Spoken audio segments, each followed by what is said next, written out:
ಸಿದ್ಧಾರ್ಥ ಶಿಕ್ಷಣ ಸಂಸ್ಥೆಯು ಪ್ರಾರಂಭವಾಗಿ ದಶಮಾನೋತ್ಸವ ಪೂರೈಸಿದ ಹಿನ್ನೆಲೆಯಲ್ಲಿ ಫೆಬ್ರವರಿ 17 ಮತ್ತು 18ರಂದು ಸಮಾರಂಭ ಹಮ್ಮಿಕೊಳ್ಳಲಾಗಿದೆ ಎಂದು ಸಂಸ್ಥೆಯ ಕಾರ್ಯದರ್ಶಿ ಚನ್ನಬಸವ ನಾಯಕ ತಿಳಿಸಿದರು.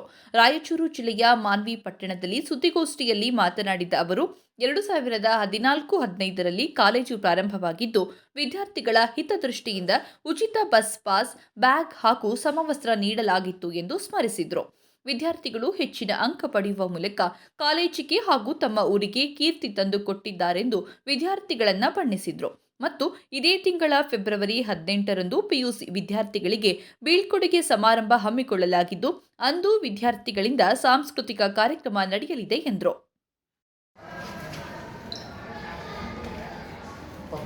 ಎಲ್ಲರಿಗೂ ಸ್ವಾಗತ ಕೋರ್ತಾ ಈ ಸಿದ್ಧಾರ್ಥ ಪದವಿ ಪೂರ್ವ ಕಾಲೇಜು ಮತ್ತು ಪದವಿ ಮಹಾವಿದ್ಯಾಲಯ ವತಿಯಿಂದ ದಿನಾಂಕ 17/2/2024ರಂದು ನಮ್ಮ ಸಿದ್ಧಾರ್ಥ ಕಾಲೇಜು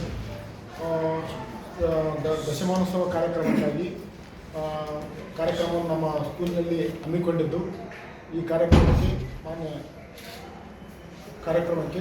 ಈ ಪತ್ರಿಕೆಯ ಮೂಲಕ ತಿಳಿಸಿದ್ದೇನೆಂದರೆ ನಮ್ಮ ಸಂಸ್ಥೆ ಸ್ಥಾಪಿಸಿ 10 ವರ್ಷಗಳಾಗಿದ್ದು ತಮಗೆ ತಿಳಿಯಪಡಿಸುವುದರ ಹೆಮ್ಮೆಯ ಮತ್ತು ಸಂತೋಷದ ಸಂಗತಿ. ಇಂದಿನ ಸ್ಪರ್ಧಾತ್ಮಕ ಘಟ್ಟದಲ್ಲಿ ನಮ್ಮ ಸಂಸ್ಥೆಯು ಕೂಡ ಇಂದಿನ ಸ್ಪರ್ಧಾತ್ಮಕ ಪೈಪೋಟಿ ನಡುವೆ ಅನೇಕ ಏರಿಳಿತಗಳ ನಡುವೆ ಅನೇಕ ಸವಾಲುಗಳನ್ನು ಮೆಟ್ಟಿ ತನ್ನದೇ ಆದ ರೀತಿಯಲ್ಲಿ ಮಾನ್ವಿ ಮಾನ್ವಿ ಸಿರುವಾರ ಮತ್ತು ಸುತ್ತಮುತ್ತಲಿನ ತಾಲೂಕಿನ ವಿದ್ಯಾರ್ಥಿಗಳಿಗೆ ಉತ್ತಮ ಗುಣಮಟ್ಟ ಶಿಕ್ಷಣ ನೀಡಿದೆ ಎಂಬುದು ಆಳದ ನಂಬಿಕೆ ನಮ್ಮದು.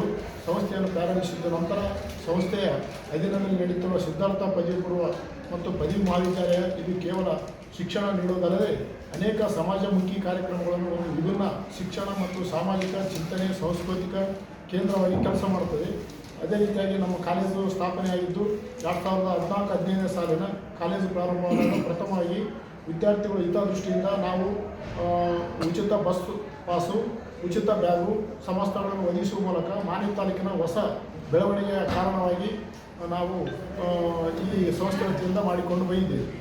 ಮತ್ತು ವಿದ್ಯಾರ್ಥಿಗಳ ಅಭ್ಯಾಸಗಳಿಗೆ ಹೆಚ್ಚಿನ ಒಲವನ್ನು ಮಾಡಲು ಕಾರಣವಾಗಿ ಹೊಸ ಸಂಚಲನವನ್ನೇ ಮೂಡಿಸಿತು. ಇದರಿಂದಾಗಿ ವಿದ್ಯಾರ್ಥಿಗಳು ಹೆಚ್ಚಿನ ಸಂಖ್ಯೆಯಲ್ಲಿ ಪ್ರವೇಶ ಪಡೆಯಲು ಕಾರಣವಾಯಿತು. ಅಲ್ಲದೆ ತದಾದ ನಂತರ ಪಿಯುಸಿ ದ್ವಿತೀಯ ವರ್ಷದ ವಿದ್ಯಾರ್ಥಿಗಳು ಉತ್ತಮ ಫಲಿತಾಂಶ ಪಡೆಯುವ ಉದ್ದೇಶದಿಂದ ಮಧ್ಯಾಹ್ನದ ಉಪಹಾರ ಮತ್ತು ಊಟ ಒದಗಿಸಿಕೊಂಡು ಕಾರ್ಯಕ್ರಮವನ್ನು ಪ್ರಾರಂಭಿಸಲಾಯಿತು. ಅದೇ ರೀತಿಯಾಗಿ ಉಚಿತ